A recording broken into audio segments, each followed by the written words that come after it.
And there's a look at Manhattan Beach, all the way up to, I guess that's actually the Santa Monica Pier, the coasters.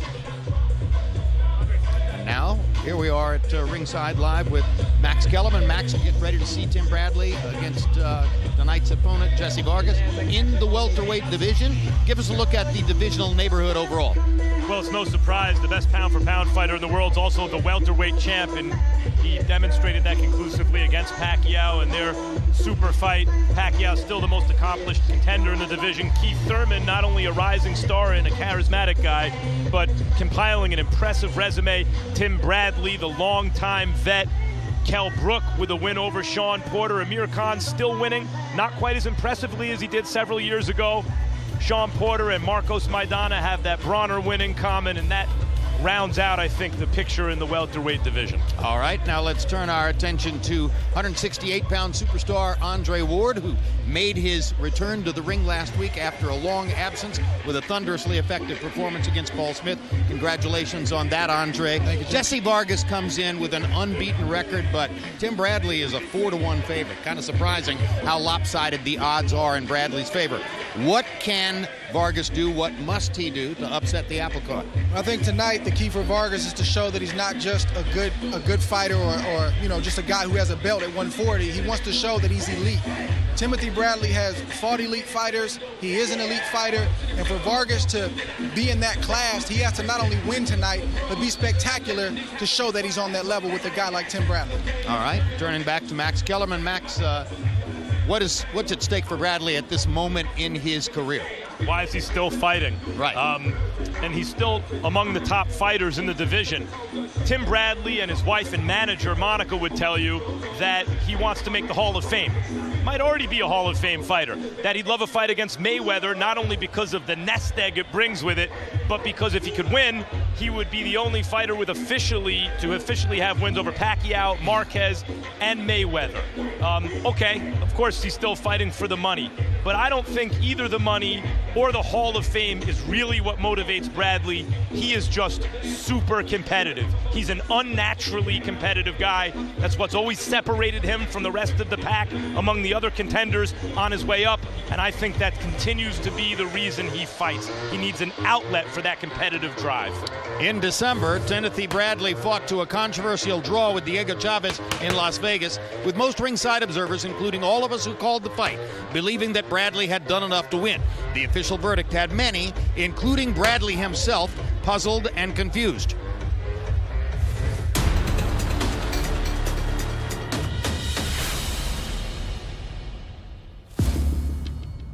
Tenth round, I'm boxing, moving around, catching with shots, counter punches. I think Tim Bradley won this fight. When I heard the decision, I thought it was something like was wrong. I was like, really? A draw to me is like a loss. It's like the fight never occurred. It just made me go back to the drawing board, man, and really realize that, like, man, maybe I need to start trying to generate more power. If we can leave the judges out, I would love to just start knocking guys out. I did a 360 change, changed my diet. I felt that I wasn't getting enough protein. Another thing we integrated, sledgehammer. The sledgehammer works the shoulders, works the back, pretty much works the whole body, because you're coming from the ground up, turning your whole body into the big tire that you have, and there's a big weight on the end. Come on, you've been nice. Medicine ball work on the abs. I don't care how many sit-ups you do. If you don't get hit in your stomach, you're not gonna be able to tolerate it. I'm feeling strong and a lot more stamina. Jessie Vargas wants to remain undefeated. He's gonna be very determined. Once he feels that power, baby, that power comes from the body, he gonna think twice about coming in reckless, and that's what I train for. I'm ready for every aspect of the ring. 27 months ago, Timothy Bradley entered this arena and got trapped into an all-out war with Ruslan Provodnikov that became the fight of the year for 2013. In 3 fights since then, as this graphic demonstrates, he has significantly diminished the number of punches he throws in each round, and with that, the number he lands in each round has dropped as well.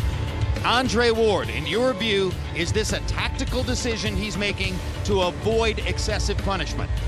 I think when you're in a fight like Timothy Bradley was in with Provodnikov, of course you go back to the drawing board and make adjustments, because you don't want to feel that feeling again. You don't want to be concussed like Timothy Bradley was concussed in their fight. So, of course, I think he's fighting smarter. He's 31 years of age. He's being more economical, and it's definitely intentional. And let's see what happens tonight against Jessie Vargas. All right, so Tim Bradley gets ready to come in against Vargas, and here's a look at the tail of the tape. Bradley giving up 5 years in age to young Vargas, 4 inches in height, 1 inch in arm length, measured from the armpit to the end of the fist. They both weighed in a half-pound under the welterweight limit, and tonight, Timothy Bradley has rehydrated up to 158 pounds unofficially. Jessie Vargas will be at 156. Undefeated Jessie Vargas has tasted only success in boxing, except when it comes to finding some consistency in his corner. Now with his 5th trainer in just 7 years, Vargas hopes that he has begun a more lasting partnership.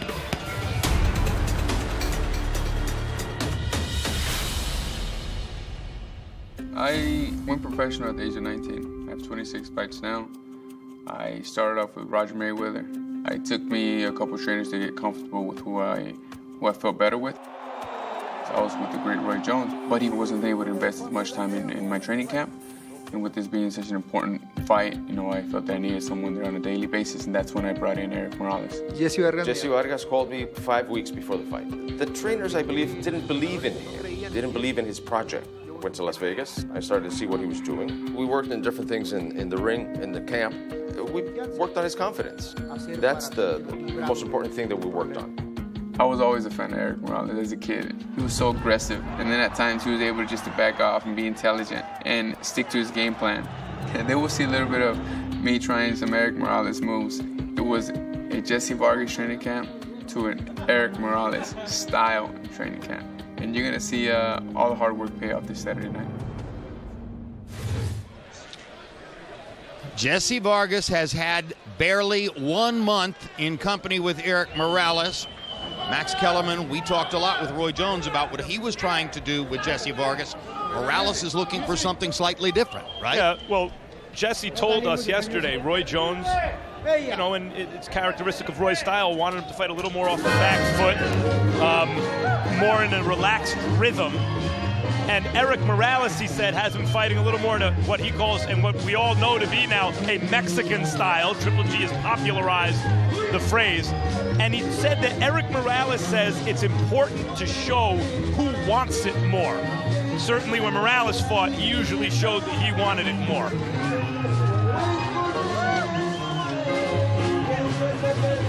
Vargas featuring Mexican music as he enters with his Mexican trainer, Tijuana's Eric Morales. Vargas, who is obviously of Mexican-American heritage, lives in Las Vegas.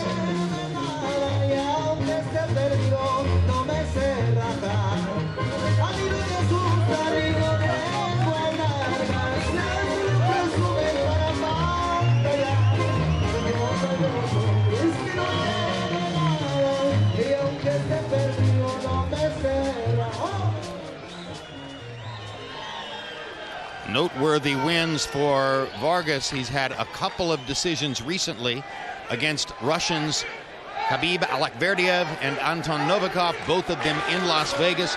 Both were regarded as fights which could have gone either way. He got the benefit of the doubt. Same thing happened a few years ago against Josecito Lopez.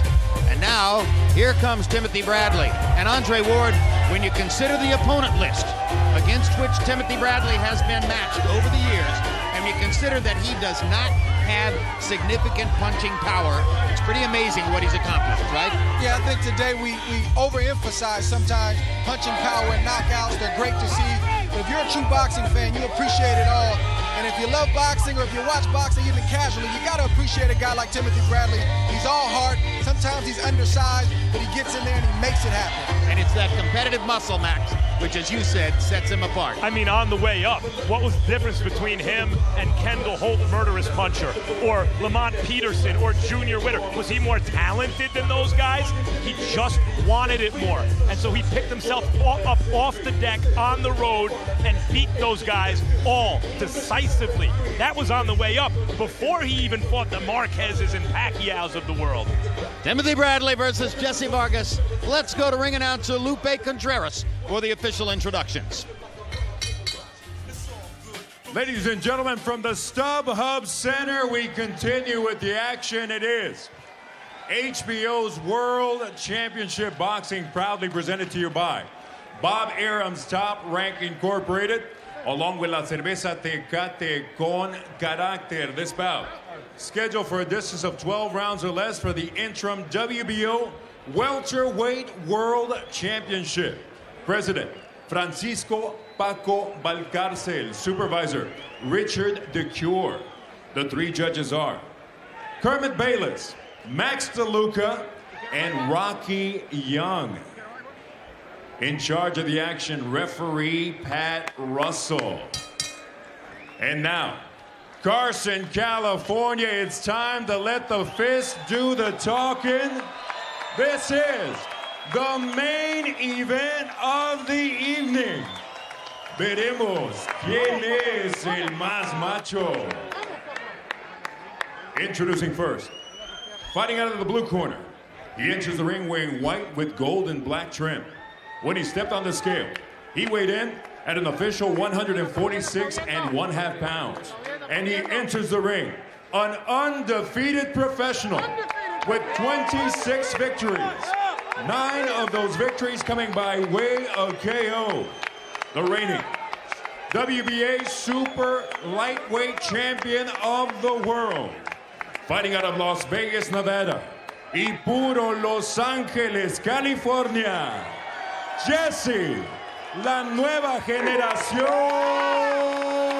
Vargas.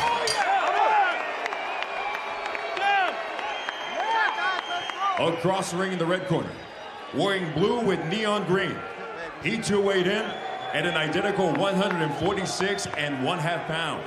As a professional, he has 31 victories with 1 lone defeat, 1 bout even, 1 no contest, and 12 of his victories coming by way of KO. The last time this 2-division, 4-time world champion stepped into this very same ring, he was one half of the 2013 Fight of the Year. This evening, he enters in search of his 5th world title. Fighting out of Palm Springs, California, Desert Storm, Timothy Bradley.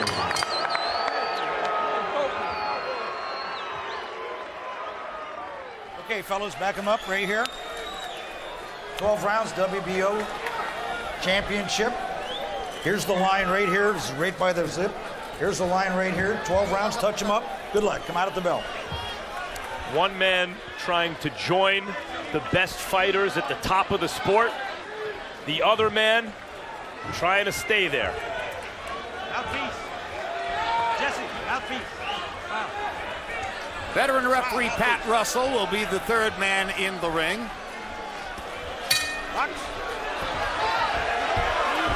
And now here we go. Vargas should have an advantage in a jabbing contest, at least to begin with, because he has the longer arm. But Tim Bradley shows you immediately that he's ready to step up inside and go to Jessie Vargas's body to try to start the action off. We'll see how Bradley looks tonight. He's put major emphasis on punching power and trying to get Vargas out of there. I don't know if that's a mistake or not. I think Tim should be who he's been and let the fight come to him and not try to force it. Well, Jim, you pointed to the decreased activity from Bradley since the Provodnikov fight. Jessie Vargas is just the type of fighter who Bradley has outwilled throughout his career and wound up dominating over the distance. We'll see if he's still that guy.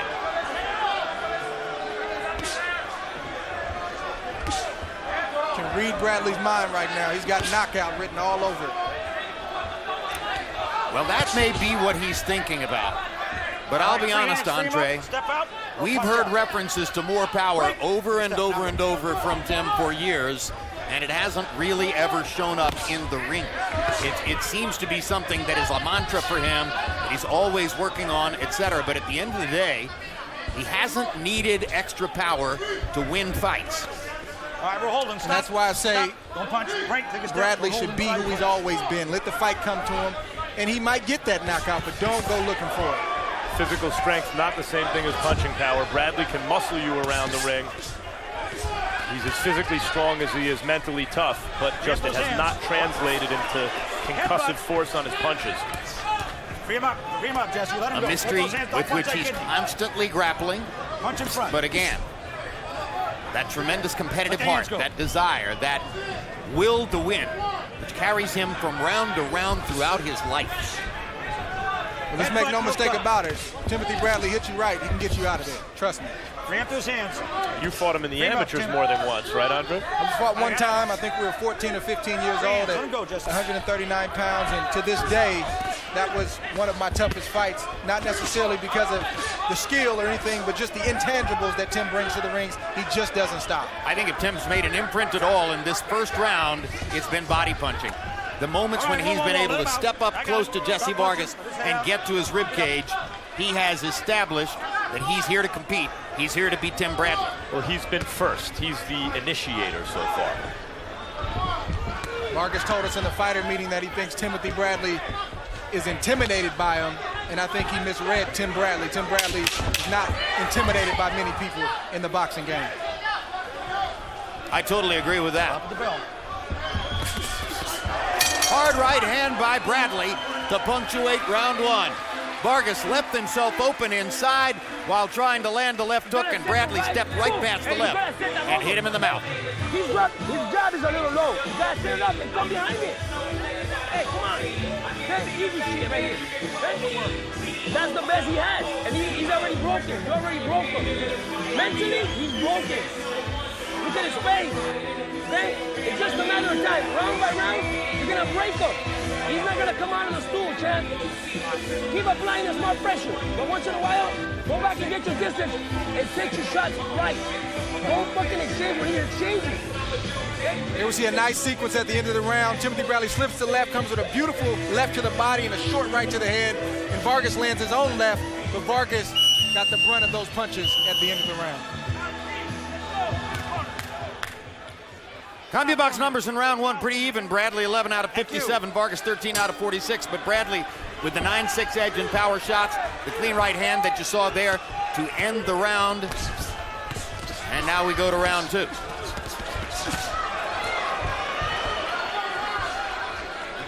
Tim Bradley's got to be careful inside as he's throwing those shots not to raise up, as Vargas has a slight reach advantage and a height advantage. He's got to be careful not to get caught on the way out. And for Vargas fighting a shorter fighter, an aggressive fighter in Tim Bradley, he needs to start establishing his jab and not watching Bradley so much, but get going. Yeah, so far the fight is taking place when Bradley wants it to take place. Ooh, good left hook by Vargas. Jessie Vargas' best punch of the fight so far. Solid left hook to the body.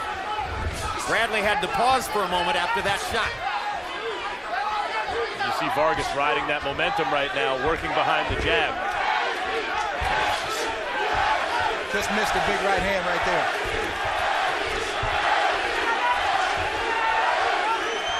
And now Bradley's body language is different in the wake of that solid left hook to the body that Jessie Vargas landed earlier in the round. Bradley not nearly as aggressive now as he was prior to the body shot.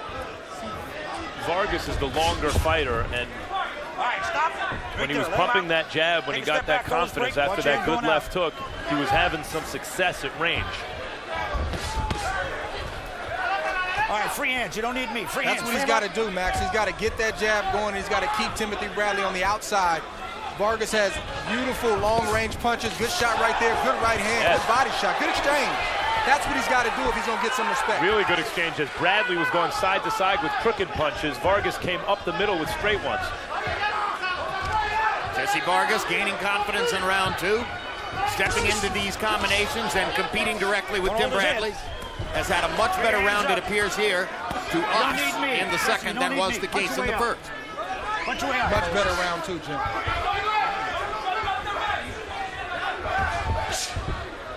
Now Bradley looking for a way to reestablish his own momentum. Yeah, Vargas mixing it up nicely to the head and body, as is Bradley.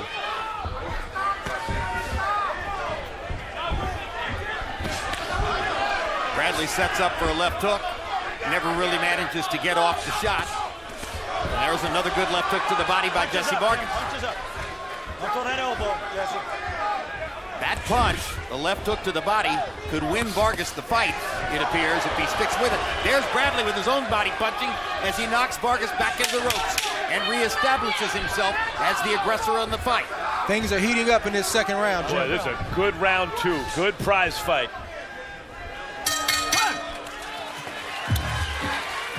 July 25, Sergey the Crusher Kovalev, fresh off his knockout win over Jean Pascal in one of the year's best fights, takes on Najib Mohammadi. Also that night, the aforementioned Jean Pascal matches up with Yunieski Gonzalez.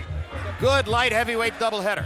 And meanwhile, speaking of middleweight division, there is Gennady Gennadievich Golovkin, whom you saw on May 16 here in Los Angeles, getting the knockout win over Willie Monroe. Loves the camera, loves the fan base, loves to come to the fights, loves being GGG.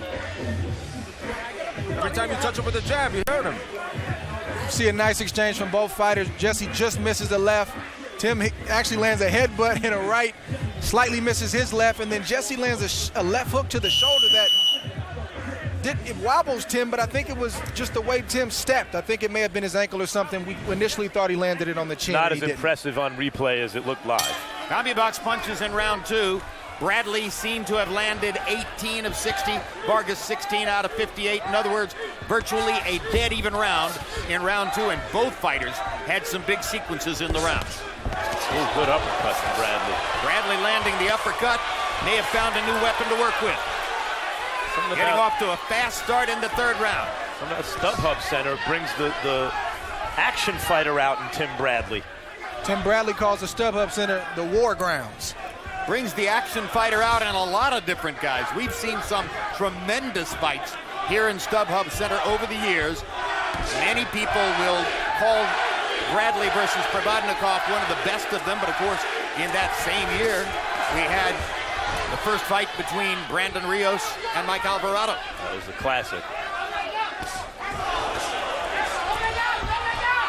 Tim being the shorter fighter trying to work mid-range and in close, he also needs to come behind his jab to offset what Jesse's trying to do. Loading up with big shots with shorter arms from the outside is going to spell trouble for Tim Bradley down the stretch. It's going to give Vargas a chance to time him, to see that shot, and then counter like he's done several times with that right hand. Yeah, when Bradley loads up, as he did against Pacquiao in the rematch, he is able to generate some power, but it leads to him making some amateurish mistakes, which is unusual for a fighter at his level. And Vargas is staying under his feet, he's staying calm, and he's in position to punch at all times. A lot of Jesse Vargas' success tonight against Tim Bradley may proceed from the question of whether he can put other punches with the 1-2 to give himself variety and make himself less predictable than is the case when he's just firing the long jab in the right hand, 1-2, 1-2. You saw the left hook to the body in the second round, which was his best punch so far in the fight. That's a punch which could give him a real leg up toward victory if he can land it with any consistency. Bradley has to keep in mind that he's in with a guy who has always been the beneficiary of the close decision. Bradley got a very unpopular one against Pacquiao, but seemed to be ripped off in his last one, a draw, and of course against Marquez, only got a split decision in a fight it appeared he won by many rounds. And I'm sure Tim is conscious of that. All right, you're holding. Free him up those hands. Let him go. Got a hand. Vargas has to show that during a fight at this pace that he can mentally stay engaged and he doesn't mentally fall off midway and then late in this fight, which sometimes he shows that he will. Bradley trying to convince us yesterday, I am at a high water mark for hunger in my career. After what happened to me last year, I desperately need to win. I'm at the same level of hunger when I went to fight Junior Witter in England and I had $12 in my bank account. And there's Jesse Vargas' father, Jose Vargas, at ringside, happy with what he's seen from his son so far. You're more intelligent than he is. You're longer than he is. When you catch him with a jab, you work him very well, and then use your combinations. You saw he's going down. He's going down. He hurts. You're strong. Let's go. Build your confidence. Have confidence in what you do. Yes, yes. Exploit it. We come to win round by round. We could do it. Come on, listen, pay attention. Don't stay against the ropes. Combinations, Jessie. Press him. Distance. Tough fight to score. Well, listen to this. In round 2, CompuBox found Bradley landing 18 and Vargas landing 16. In round 3, CompuBox finds Bradley landing 17 and Vargas landing 17. A very even fight through the first 3 rounds. Harold, how have you scored it? Okay, Jim. In the first round, I thought Timothy Bradley, looked real good. I thought he was hurting Jessie Vargas. By the way, I've got a 2 rounds to 1, 29-28 Tim Bradley. In round 2, I thought Jessie Vargas was terrific. Landed power shots. It looked like he hurt Tim Bradley. But in round 3, Jessie Vargas was backing up. He was holding. Bradley was coming forward, landing power shots, just like that. And I thought Vargas got hurt in round 3. 2-1, Timothy Bradley. And now Andre Bradley's off to a fast start in round 4. Yeah, big right hand from Bradley right there. I like that he's hungry. I like that he's very motivated coming into this fight, but that could be his downfall if it's not controlled in this fight. As you say that, Andre, we're seeing now flashes of it again from Vargas. When Bradley gets a little overly aggressive, Vargas starts pumping a good, mean jab from long range and starts firing the kind of shots that can make Bradley pay if he gets caught with them coming in.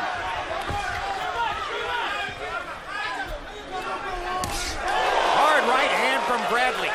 His sheer veteran assertiveness is giving him the edge at some moments in the fight. He's just more willing than Jessie to step up and try to get something done. And I like those moments where Bradley will surprise Vargas with a big shot, but you can't do that over and over. Vargas is, a guy with a lot of experience. He'll time that. It only takes one shot to change the way this fight is going. One shot can end it. Crowd chanting for Tim Bradley. Good right hand from Vargas. That's the kind of right hand I'm talking about. I mean, Bradley has several times in this fight bent so low it looks like he's come close to being knocked down, to scraping the canvas with his gloves. Uppercut from Bradley, uppercut again. Vargas got in one quick left hook. Tim Bradley just outworking him in that face-to-face exchange. Now Vargas lands a couple body shots. Bradley trying to fire back to the body himself. Stop punching, step back. Right, now go.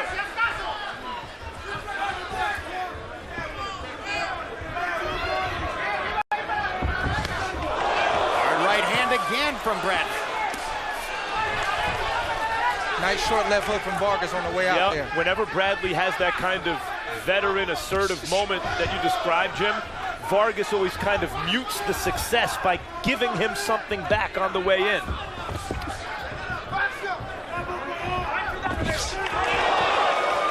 Crowd oohing and eyeing for the Bradley right hand.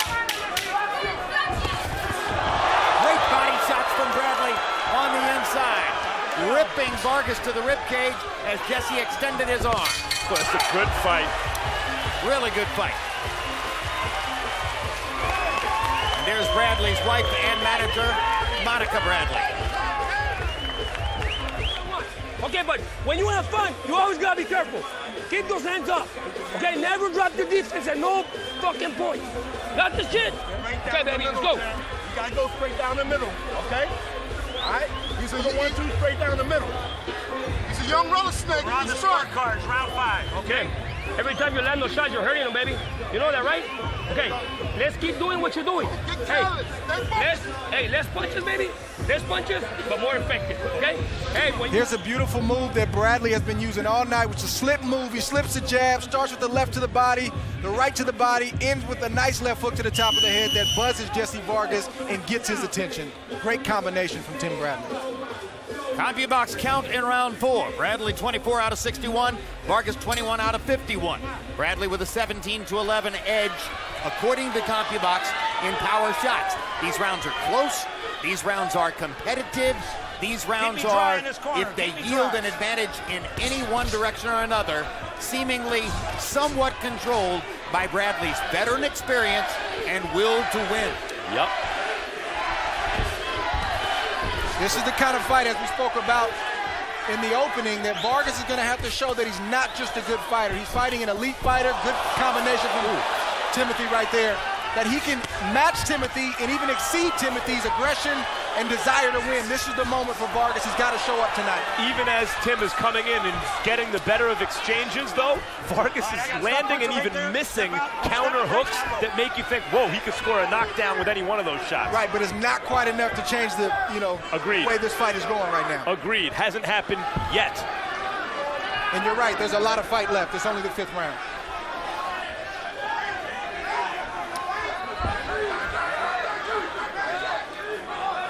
Really like to see both fighters using the jab while they're thinking and trying to set up their next move.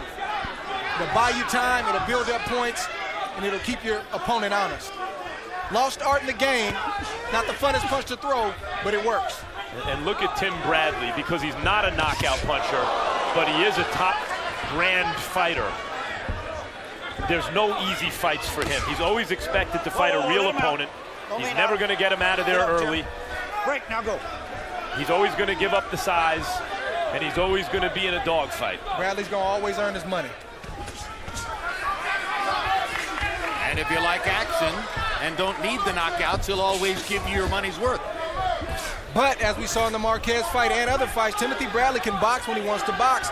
But as we saw in the fighter meeting yesterday, his mind is made up. He wants to fight tonight. And we mentioned that the punch output for Bradley had dropped coming into the fight, throwing an average of 49 punches per round in his last 3 fights after the all-out war against Provodnikov. But tonight, Bradley is a little bit more free with his punches, a little bit more willing to let go. I don't think he's going to wind up averaging 49 punches per round tonight. He's exceeding that level in most of these rounds. Nice short right hand from Bradley to the forehead of Vargas that got his attention, stunned him a little bit, and Vargas hasn't really responded since. Bradley is a versatile fighter, Andre. But against a taller fighter who may not press the action, he may feel that tactically, in order for him to assert himself and win these rounds, he has to be the one to get inside. I agree. I think he's got the right game plan. He's obviously got to keep his defense tight, and once again, I'd like to see him come behind the jab more, but this is what he's got to do tonight. And I think Bradley has decided, whether correctly or not, Bradley has decided he doesn't need to respect Jessie Vargas' punching power. He's walking right to it. He is, but good exchange at the end of that round. Brilliant.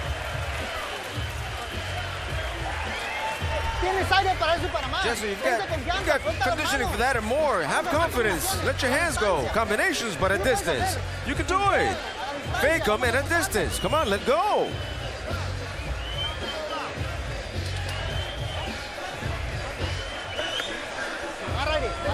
Breathe, breathe, breathe.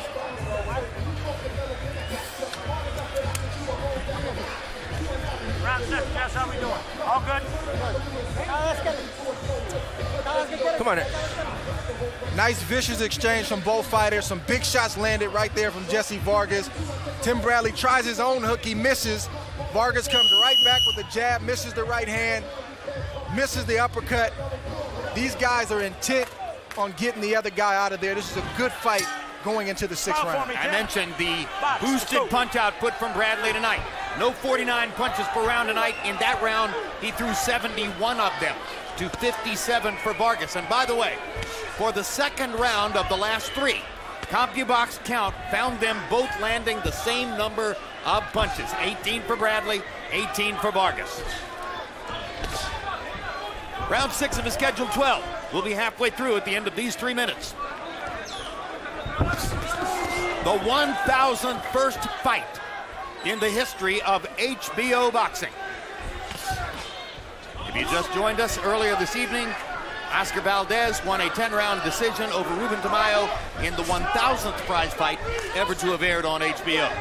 Now we're starting the 2,000.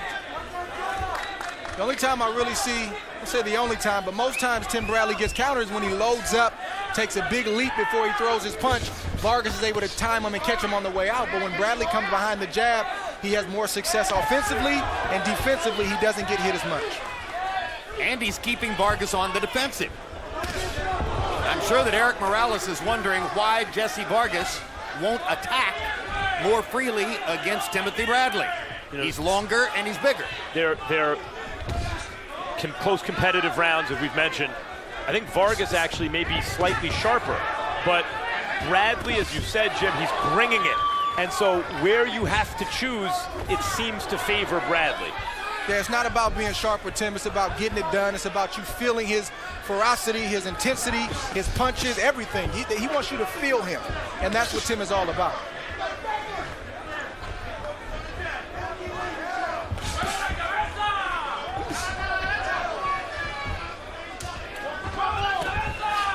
Whoa, let his head out. Don't let it out. Pick it up a little bit. Which helps to account for why some guys, like Abregu, like Lamont Peterson, like Devin Alexander, basically just faded away in the face of Bradley's competitive will. He wore him down, both mentally and physically. Often say about Bradley, everyone thinks they want to win, and then they fight Bradley and they see, oh, there's a difference. He needs to win. Yeah, you fight Bradley, you got to bring your lunch pail. It's going to be a long night.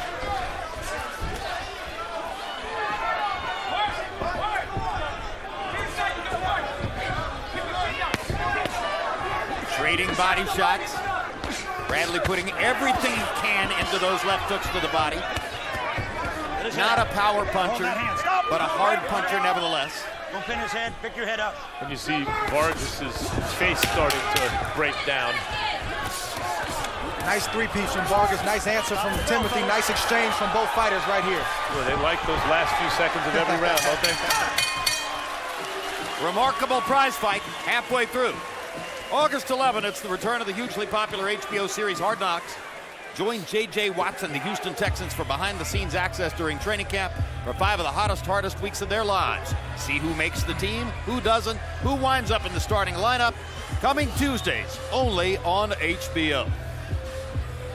He's got no balance. You got to walk him a bit more. You got to jab him with your guard up. All right, keep your guard up. Now I see you a little bit looser. We started late. Jab, jab, jab. But I see you a bit looser now. We need you to go throw more combinations. Come on, get your combinations in there. Be more confident. Get your hand up. Breathe. Have some water. How are we doing? All good? Let's go, Jessie. Don't let the fight go. You gotta press. CompuBox numbers through 6 rounds. Bradley, 109 out of 369.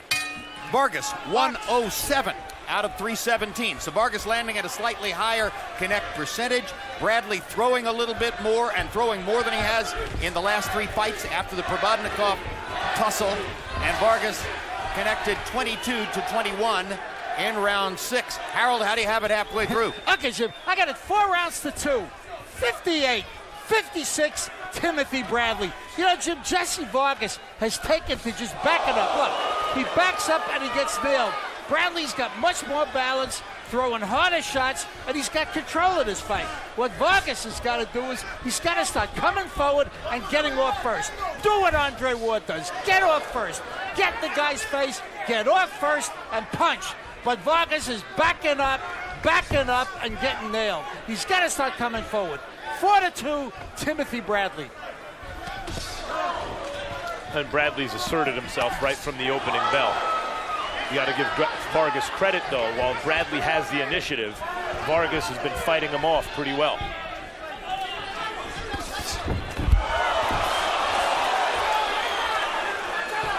Eric Morales training Jessie Vargas for just the last month.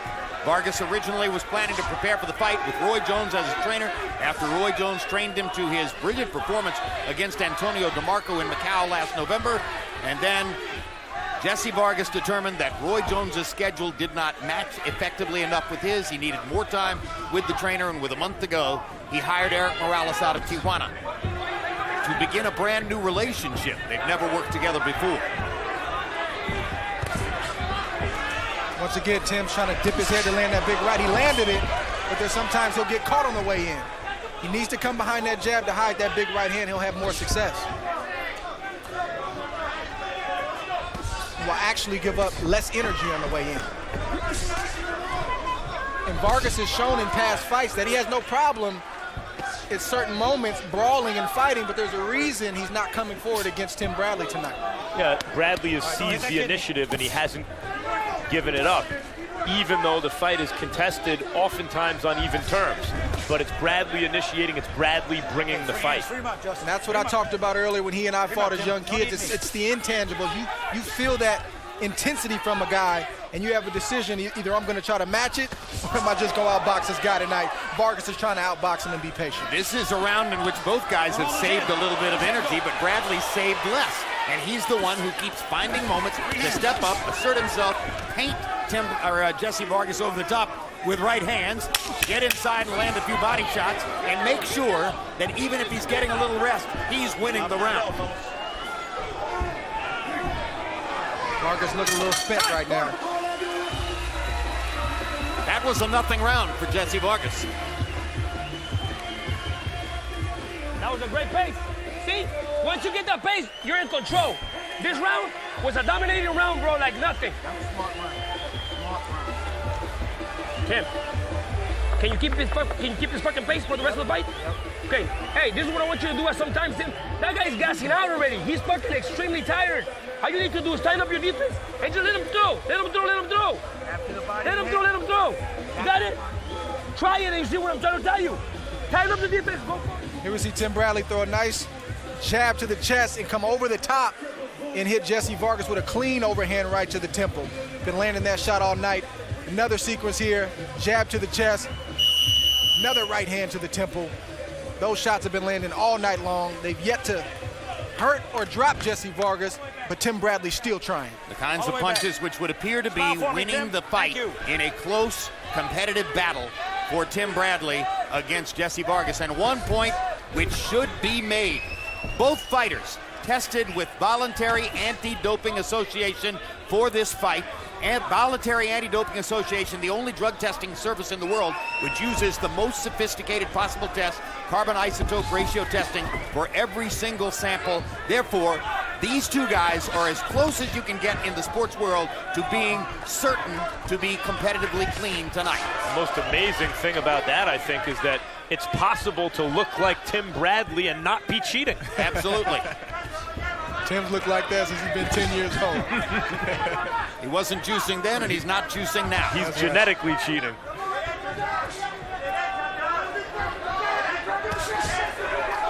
right, whoa. Don't lean on it. Step out. There you go, Tim. Bradley is built like a much larger guy who's been compressed into a smaller guy. Big hands, big feet. Big feet, that's big, right. strong,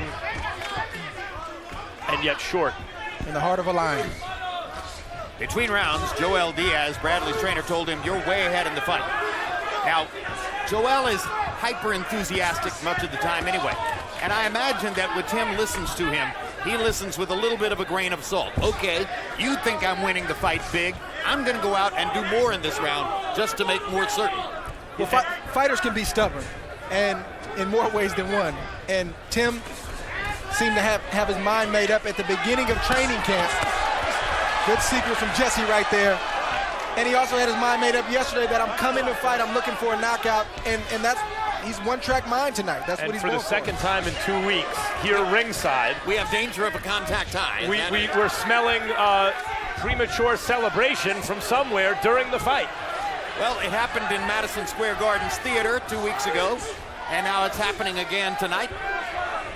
That telltale skunky smell. Wasn't that just last week? Oh, that was 2 weeks ago. I can't keep track anymore.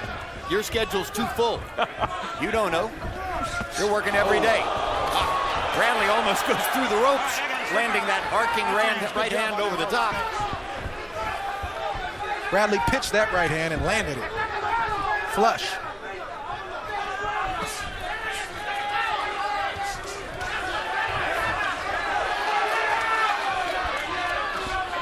Vargas has to find it within himself to rally.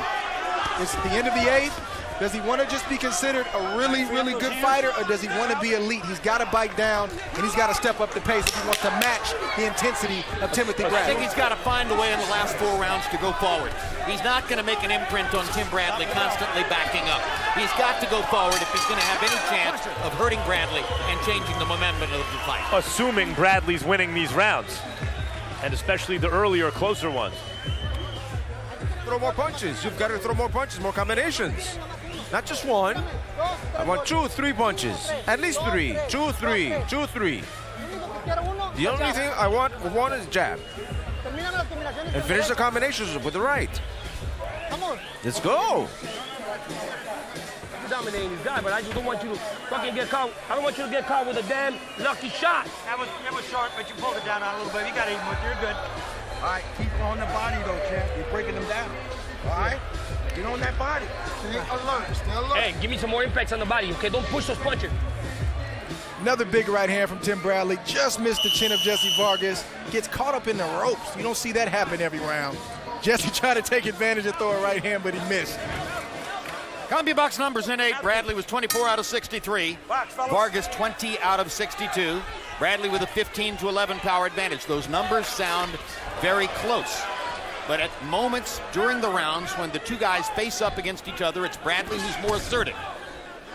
Veteran, sensibility, ring knowledge, command of the self, belief in the self, all those things coming to the fore for Tim Bradley as he comes to the stretch of the fight.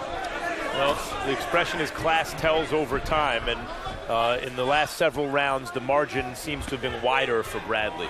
Yeah, body language, body language, body language. Tim Bradley looks like he's been here before. He looks like he's supposed to be here, and Vargas looks like he's being outclassed, and he can only last or keep that pace for so many rounds. And now the later rounds are coming on. He's not able to keep up with Tim Bradley. And Eric Morales is 100% correct in stating Vargas is throwing one punch at a time, or sometimes two punches at a time, but he doesn't throw the three-punch combination, which could really make a difference for him. And Vargas is relying on Bradley's mistakes, and Bradley's making some mistakes because he's winging some shots, but he's not creating Vargas his own opportunities.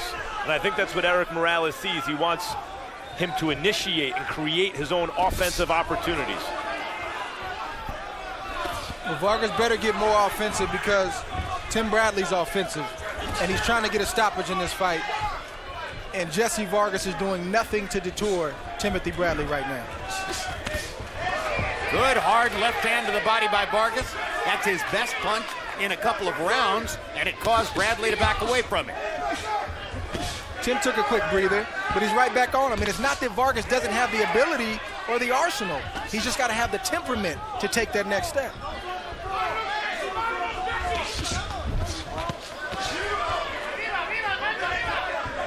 Bradley making certain when he gets close to throw 3- and 4-punch combinations to accentuate the difference between his attack and what Vargas has done. 1, 1, 1, 2. So many small battles in the midst of the big battle. And a fighter knows when another fighter doesn't want to engage, or if he's starting to fade, or if mentally he doesn't want to, match his intensity. And Timothy Bradley feels that from Jessie Vargas right now. Bradley's cruising, and you can see the difference in landed punches in this round. And if Eric Morales wants to ask his fighter one more time for 3-punch combinations, it will be the correct request. Now there's a combination, finally, 4 punches in a row from Vargas.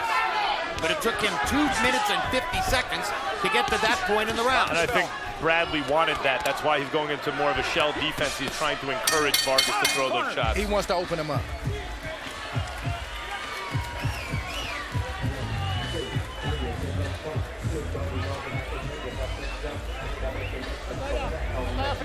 The towel, the cold towel. He's cut. He's cut on this eye. Cold towel. Breathe. Deep breath. Come on. 2 deep breaths. Deep breaths. Again. Another one. Another one. Jessie, come on, we got conditioning. Build your confidence. You got to throw punches more. Get those combinations in.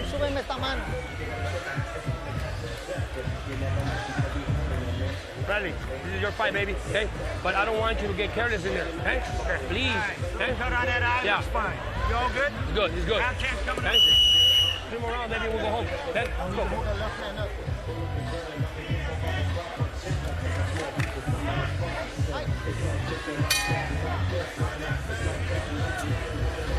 Box. He's got a cut on his eye, too, Doc, underneath. Bradley. Harold, how do we have it coming to the 10th? Look at Jim. I've got an 88-83, 7 rounds to 2. Timothy Bradley. Jimmy keeps dominating these rounds in my eyes by backing the guy up. landing the harder shots, keeping him backing up. You know, Jesse Vargas can't, if he's got any power, he can't get it off. You know, back it up. He's got to go forward. He's got to get aggressive. He's got to throw more punches in order to win this fight, and all he does is back up. I mean, you know, Bradley's got to back it up the whole fight. If this isn't effective aggressiveness, I've never seen effective aggressiveness. But on the other hand, Jesse Vargas has got a way of stealing decisions. 7-2, Bradley. It's a good, tough fight, and especially the first 6 rounds or so looked like they had a little extra something to them. You just get the feeling that it's falling short of being the kind of fight you remember, not because of Bradley, but because Vargas won't match Bradley's intensity. And you also get the feeling that were Vargas... But don't do that. Touch him up. Come here. Touch him up. Don't do that, fellas. Were Vargas to match Bradley's intensity, Bradley would ratchet that up a little higher. At the end of the day, Vargas is a nice fighter who doesn't have a major X factor, who doesn't have any particular weapon that will cast fear into the heart of the opponent. He won 10 straight decisions coming in, of which 3 of them could easily have gone the other way. He was very fortunate to arrive at this plateau as an unbeaten fighter, and he's done nothing in this particular fight to show that he could at some day get onto the same level as the level to which Tim Bradley has willed himself through competitive desire and self-possession. Well, it's not easy. That level is not easy, and that's why we should celebrate guys like Tim Bradley and other elite guys, no matter if they're hard punchers, good boxers, whatever their style is. Jesse's a really, really good fighter. Timothy Bradley's just an elite fighter, and that's why you celebrate and appreciate guys like him. Provodnikov was able to bring out something that we'll never forget in Bradley and in that fight, because he stayed at that high level of intensity with that incredible will to win, and it forced Bradley to go to new places that places you don't ordinarily have to see athletes go to. Well, Provodnikov does have an X factor. Yeah. His chin and his desire. Sure, and it brought out Bradley's X factor, and here Bradley's simply taken over the fight, after round 6. And I thought he won the majority of the rounds before round 6. I think it's not one-sided enough to call it a man against a boy. But in terms of competitive temperament, it is a man against a boy. After boxing tonight, tune in for a Real Sports replay. Catch an important update on Real Sports' story concerning the FIFA corruption scandal, with startling new allegations recently coming to light. Just a shame that a pristine, completely unadulterated sport like boxing, which is never seen to be corrupt in any way, has to put up with promos for something like soccer. I need you to stay smart, baby. I need you to make him throw. I need you to make him open up and catch him on the way in. Kid, I need you to catch him with a fucking liver shot. I need you to focus on the liver shot.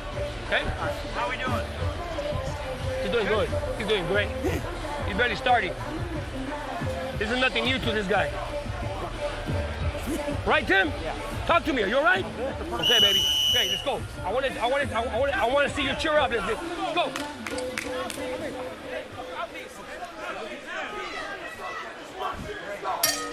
Hang on. Box. After having said everything we have in the last several rounds, especially in extolling Bradley's competitive virtue, and there you see Harold has Bradley up 4 rounds. Some of those are very close rounds. If you're up 4 and you change 2, you got an even fight. Yep. Not out of the question, certainly, that we could see something unusual in these scores. We've seen it before. And given how the way we see it. Yeah, given how Bradley felt his last fight when he should have won and got a draw, we know that's on his mind right now, and he wants to close strong to make sure that he secures this victory. And a couple of rounds ago, you heard Pat Russell mentioning to commission personnel at ringside that Bradley has a cut under his left eye, and that left eye is beginning to swell now, which is yet another thing that could affect the judging of the fight. Nice right hand from Jessie Vargas about 10-15 seconds ago. And sometimes you get an unpopular decision, and it's not about bad judging. It's about a quirky scoring system we have in boxing, where virtually all rounds are scored 10-9 unless there's a knockdown. And so in a fight without knockdowns, one round that one fighter may win by a wide margin is scored the same as his opponent winning another round by a small margin. Yeah, but as a fighter, our thing is just get it right. If a guy wins a fight clearly, we're judging round by round. So if a guy clearly wins, he marked that down as 10-9, and you add it up at the end of the day, and he should be the guy getting his hand right. Sure, and usually the guy who wins has won the majority of his rounds decisively, and the close rounds are divvied up kind of randomly.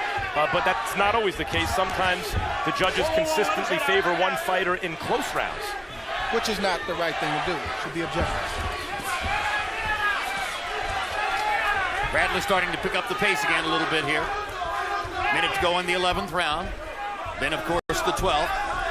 If you've watched Tim Bradley in the past, you might surmise that he's going to try to come out with some kind of a flurry, something demonstrative in the 12th round, put an imprint on the final round of the fight, the way he did in the last 30 seconds against Juan Manuel Marquez, in what turned out to be a very close fight, and maybe those last 30 seconds won the fight. But you know, this 11th round counts the same as the 12th, and so it might be a good idea for Tim to put an exclamation point on this round.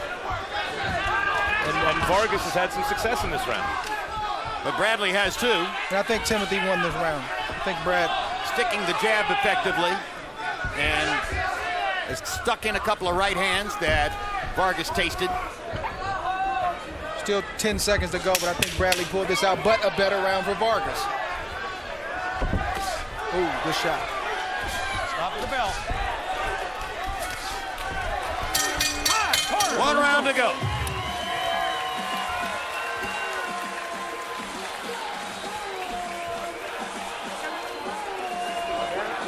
A lot better.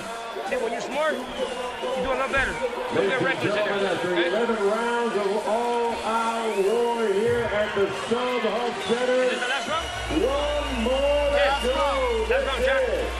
The 12th and final round. Wait. Let me get this. Hold on, guys.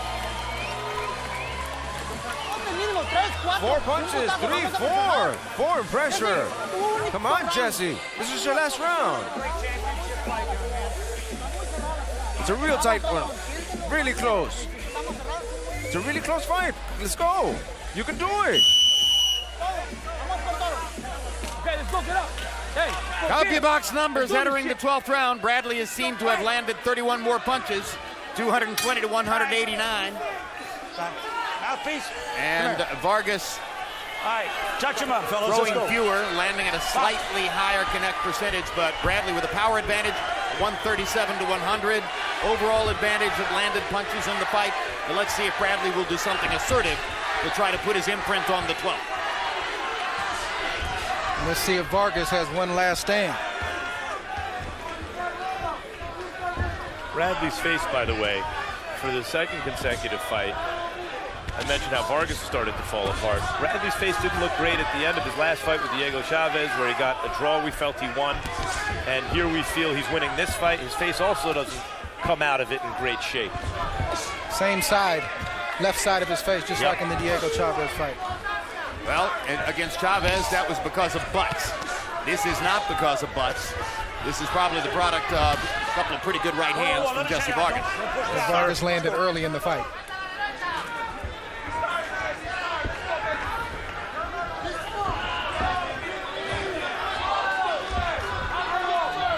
It's got to be frustrating for Eric Morales, who future Hall of Famer, great fighter, been in so many championship fights, so many wars.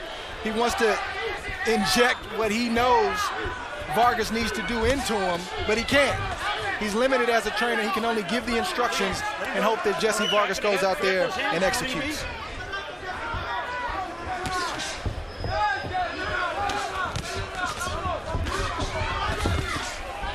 Hard right hand by Vargas. Good landed shot over the top. But Bradley comes back with the 1-2. Stop right there. Watch your heads. Oh. Another 1-2 from Tim Bradley.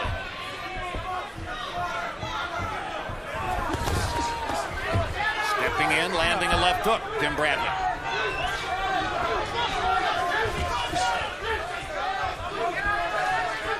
Less than a minute to go in the fight. It's interesting that in these last 2 rounds, Bradley's gone to this kind of movement. And has at least let Vargas create the impression that he's being aggressive. All right, I got don't punch. Well, that could be the product of his conversations with his trainer, Joel Diaz, who told him along about the 8th or 9th round, you're way ahead, you're winning the fight easily. Giving Bradley a cue, perhaps, that he could relax a little bit in the late rounds, conserve some energy, make sure of finishing the fight in good order. Less than 30 seconds to go. Hard right hand by Vargas. Wobbles Bradley. Tim's out on his feet right now. Yep, Tim is out on his feet. Better. Not time to exchange. He needs to hold and get through these 10 seconds and hope he did enough to win this fight. What happened? Oh, no, I'm not sure what in the world Pat Russell is doing. Pat Russell thought he heard the bell. He heard the 10-second warning. Vargas thinks he's won by knockout. He has not. Pat Russell seemed to rob Jessie Vargas of the last 20 seconds of the fight.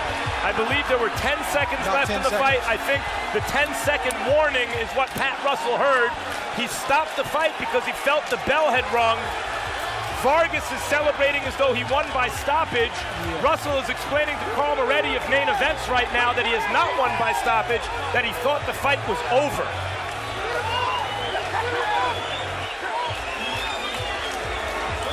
Well, clearly there was nothing that happened there that would have prompted Pat Russell to stop the fight, although Vargas did hurt Bradley with a right hand and wobbled him, and Bradley was in trouble seeking to finish the fight.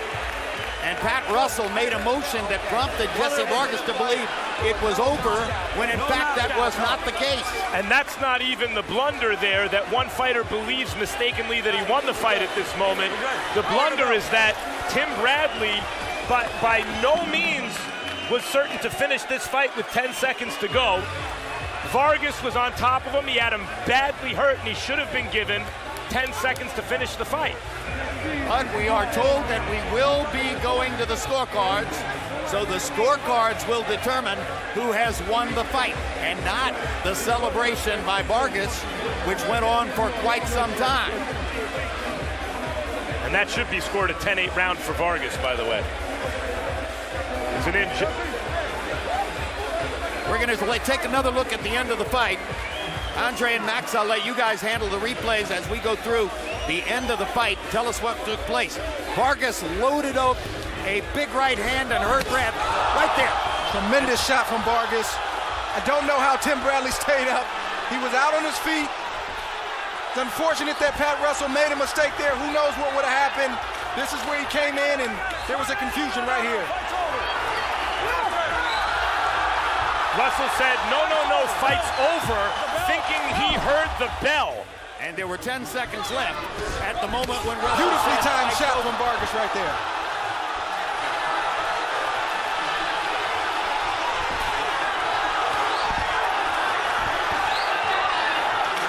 Well, whoever is the loser is going to have an argument for a rematch.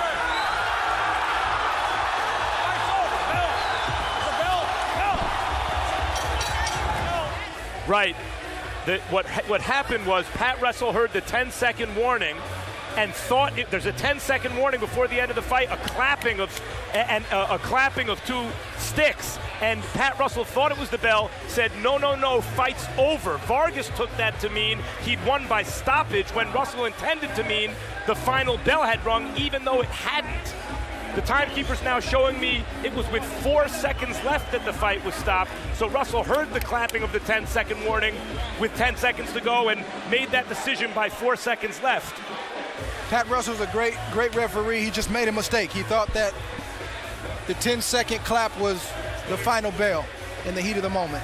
There's a look at Pat Russell, ex-Marine, longtime referee and judge here in California.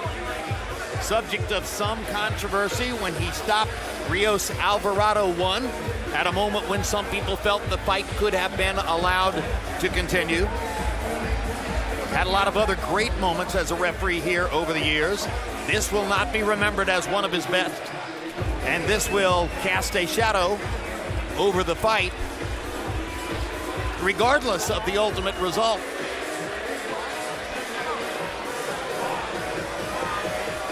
All right, now Lupe Contreras stands by with the official scores and the decision. Let's see who's won the fight.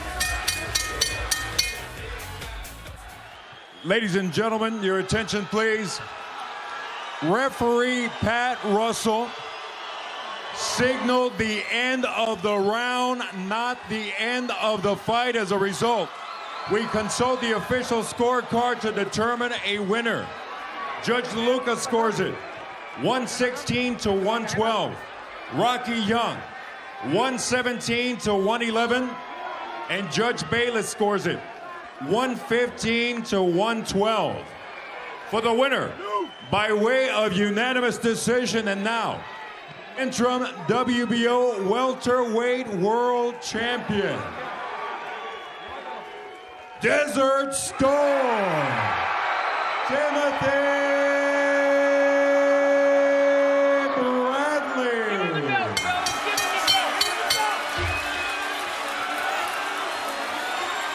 So Monica Bradley celebrates her husband's victory. Tim Bradley is the winner of the fight. And now Jessie Vargas and the people in his corner are going to have a heck of an argument to make about what took place at the end of the fight. Harold, what's your take? Jim, they absolutely took away Vargas's advantage. I mean, he had a chance to score a clean knockout. It was his only chance to win the fight, and Pat Russell stole it from him. I mean, out bad call. I don't know what you can do about it, but, you know, it took away Vargas's chance to belt him out. I had it 115, 112, you know, just like one of the judges had it. I did score the 10th round, 10th to 8, the 12th round, 10th to 8 in favor of Jessie Vargas. But Vargas had a clear chance to belt this guy out, and Pat Russell stole it. It's a shame. Obviously, the only thing that can be done to in any way correct is to establish a rematch. Correct. And give Vargas another chance to find a way to try to beat Tim Bradley. Know, when they go to Paco Valcarcel and the WBO, I think that's what Paco's going to rule. Now let's go to Max Kellerman with referee Pat Russell. Pat, can you describe what happened at the end of the fight? Well, very loud in that 12th round, and I thought I heard the bell. So the fight was over when the bell went off. Let's look at the replay and describe what you see. He's hurt. He's still hurt. He's working a bit. He's in it. And here comes the 10-second warning. Do you think that's what you heard? It sounded like the bell to me. It really did. Right, but you heard something with 10 seconds to go, and that may have been the 10-second warning. But you don't always hear the 10-second warning. You like to, but what I thought I heard was the bell. Right. So you signaled the end of the fight. Now, Pat, you made the call you thought in the moment obviously was the proper call. You're a referee, but you're also a fight fan. It was a tremendous fight. Yes, it was. And the loser of the fight had the winner hurt with 10 seconds to go. Yes, I know. I hate to ask you, but how do you feel after a moment like that? Well, I made the call that I made based upon what I heard. That's all I could say. It was an honest call on an honest issue. A referee has to make a million decisions. They're not always going to be perfect. Pat, appreciate it. Thank you. Tim, how are you feeling right now? I feel great right now, man. I want to thank all the fans for coming out tonight, man. Thank you for all your support. Everybody that came from Coachella, baby. Dirty Desert in the house, baby. I love you guys. And all the fans that came out, thank you. Tim, we had you winning the fight. We thought that you seized the initiative and never really gave it up. And yet, he hurt you, it looked pretty badly, and was denied that last 10 seconds to try to finish you. On the one hand, you're the beneficiary of the referee's early stoppage. On the other hand, you have to somehow now defend the fact that you won the fight. How do you feel about that? I don't have to defend anything, man. He caught me with a good shot at the end. The ref thought he heard the bell. I was good enough. I could have maintained. I grabbed a hold to him. Towards the end of the fight, look at the review. I grabbed a hold to him. I would have squeezed him so tight. You know what I'm saying? Like his mom was hugging him. Hey, we do it again. Hey, it was a good fight. It was. We gave the fans a good fight. They didn't let me finish what I started, man. Hey, it was a great shot, man. You caught me, you hurt me, but you know what? I would have finished. I ain't gonna lie. It was 10 seconds left. So let's look at it, Tim, and you tell me what you see. He stepped in, dropped my hand low. He caught me with a clean overhand right. But look at me, man. I'm standing up. I see what's going on. I'm coming, bagging up. Watch, I see him coming. And put my hands up. You see me blocking shots. I'm still alive in there, and I grab a hold to him right there. You see that? You see that? Yeah. Even if the ref would have let him go some more, I would have grabbed the hold to him again. I'm an experienced fighter, man. I know what I'm doing in there. There were only about 7 seconds left in the fight, and even had he been awarded a 10-8 round or even a 10-7 round there, you still win the fight on the scorecards. You heard Jessie asking you for a rematch. Do you think the last few seconds of that fight warrants a rematch? Why not? Why not? We can do a rematch. Hey, I don't have a problem with that. We can definitely do a rematch, man. Jessie came out, he fought hard, man. I felt like I was in better shape than he was. That's why I was able to take over the fight. Towards the second half when he started fading, I started coming on strong with my jab and landing combinations. But absolutely, I'll give him a rematch, no problem. Tim, the fight was going your way, and we thought it was pretty close early a lot of the rounds, but we were favoring you in close rounds because you were seizing the initiative. You seemed to take over by a greater margin in the second half of the fight, and yet in rounds 11 and 12, you got on your bike a little bit. Why? Just outboxing him, man. I knew I was ahead on the scorecard. I just figured I would move and let him take an initiative and then just counterpunch him, because when I was coming forward, he was looking for that jab and he was looking for that overhand right. And he caught me at the end with the overhand right over the top. He snuck it over, hurt me, but you know what? I could have continued, man. Hey, come on, Max. I've survived Provodnikov. Come on. Was that, like, here you are at StubHub Center, what you call your war zone, and here you were again. It's not exactly Provodnikov, but in the 12th round, you saw that was a brutal shot he landed. He had all his weight behind it, hit you on the button. Here's a replay. I didn't go anywhere, though, baby. I was still there and I was still alive, baby. Well, you never do go anywhere, Tim. Boom. Perfect shot. Overhand right. I didn't go down. Look at me. Look at my legs. How strong my legs are. I get back in position, spin out. I'm bagging up. I know where I'm at. I know exactly what I'm doing right now. Get my hands up. Here he comes, lands a body shot. I know where I'm at. Are you aware that the fight's almost over, that the round's almost over at that point, or are you thinking, here we go again in one of these kind of dog fights here at StubHub? I'm thinking, damn it, I didn't listen to my trainer again, and I ended up getting hurt in the last round. He told me to pick and move, stick and move. I was winning the fight easily, and, I got lazy in there, got careless. He timed me with a perfect overhand right. Congratulations on the win, Tim. I'm sure we'll see you soon. 5-time, baby. Hey. You're fine, no problem, man. You're fine. All right? You're still a champion. You're still a champ, man. Thank you, baby. Can I get a rematch, man? Man, I told you. Man, talk to the people. Let's do it. Thank you, man. Jessie, we'll start at the end. We'll start at the end. When Pat Russell said, that's it, fight's over, what did you think? Well, it was over. I mean, I heard something, and I hit him with a shot. I came up, capitalized with about 3-4 shots. He was about to break us up, but we were still in the clinch, so I still let my hands go, and he was still very wobbly, and then that's where he stopped the fight. But do you think the fight was still going on? It was only the 10-second mark. Now, the fight was over really with 7 seconds left in the fight. Do you think in those 7 seconds you could have gotten Tim Bradley out of there? Another knockdown even doesn't win. Out. Was he not out? All I needed was one shot, and that's what I was looking for. And Pat Russell came in. It was just an honest mistake on his part. I think we all acknowledge the fact that it was a mistake, but those 10 seconds cost me possibly the fight. Okay, we had him up in the fight. The judges also had him up by a pretty wide margin in the fight. And throughout most of it, he seemed to take the initiative and keep the initiative in a competitive fight. Close competitive rounds early, but he was forcing the action. Finally, in the 12th, you hit him with that big shot. What took 11 rounds in like 45 seconds or whatever it was, 2 minutes and 45 seconds before you landed that shot? You know what, Max? My corner was asking for that big right hand. They saw it coming. They must have. It was my mistake. I thought I was controlling with the jab. Every time he stepped in with the jab, I would catch him perfectly. I would see him that it would hurt him. It would buzz him. And he would catch me every now and then with a few jabs, but they weren't doing anything to me. You know, they weren't as strong as my jab, and that's what I felt was controlling it. But in a rematch, my right hand go. You asked for a rematch quickly. In a rematch, do you start sooner? We start off where we left off. In that last round, throw more punches, keep more active. You know, that would be the thing there. Thanks, Jessie. Tough way to lose. Sensational end. Jim?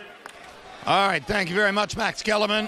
Now we're at ringside with Andre Ward. Andre, one last time, what did you see happening here? Toward the end of the fight, obviously, with 10 seconds left, Jessie landed a thunderous right hand. I don't know how Tim Bradley was able to stay up. Pat Russell made an honest mistake. There were 4 seconds left, or 5 seconds left, as you see there. I believe Tim would have survived. We'll never know. But that being said, you got to give Jessie credit for landing the shot. You got to give Timothy Bradley credit for enduring the shot, and you just have to chalk it up as a mistake from Pat Russell tonight.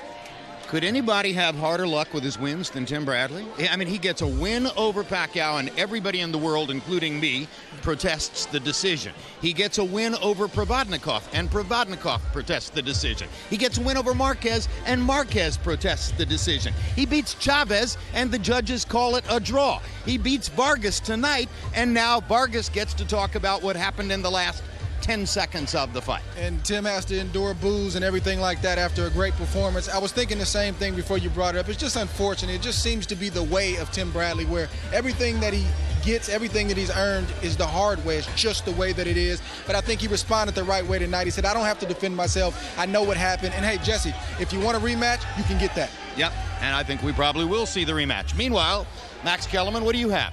Well, first of all, about Tim Bradley, you're exactly right. Another kind of tough luck win for him. Right. And I doubt Jesse Vargas knocks him out with 7 seconds left. Even a knockdown doesn't win Vargas the fight. But if you indulge me for a second, I have something right now I need a second to talk about, Jim.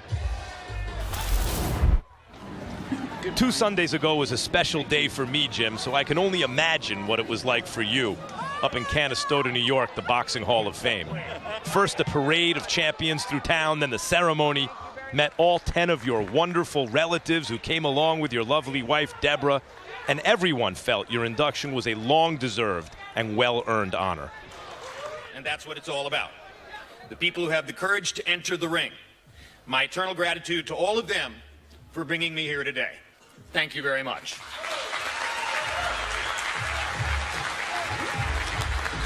You made a great speech. Congratulations, Hall of Famer. Thank you so much, Max, and thanks very much for making the trek to Canastota. That really made the day for me. Wouldn't miss it. I appreciate it. Meanwhile, we told you at the beginning of this telecast that we were bringing you the 1,000th and 1,001st boxing matches ever to have appeared on HBO. There was a bittersweet undercurrent for us, because earlier this week, we lost a man who was a part of more than half of those 1,000 boxing shows.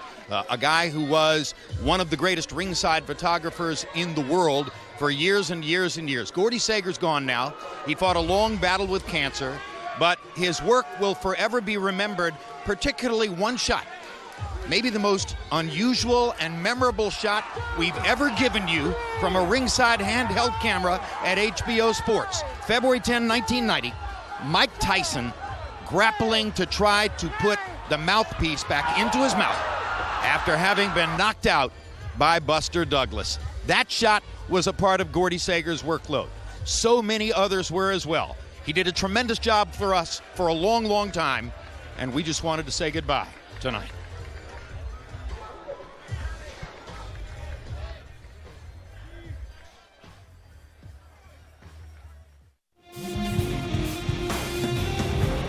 July 11, it's an HBO Latino triple header headlined by Mauricio Herrera and Hank Lundy.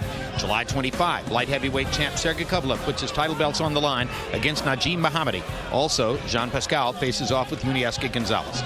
August 11, it's the premiere of Hard Knocks training camp with the Houston Texans. Join J.J. Watt and company for 5 weeks of behind-the-scenes access. Next on HBO, if you missed it, it's a replay of Real Sports with an update on their story concerning the FIFA corruption scandal with startling new allegations. And now for everyone here at StubHub Center, I'm Jim Lampley saying so long and see you next month for Sergey Kovalev from Las Vegas, Nevada.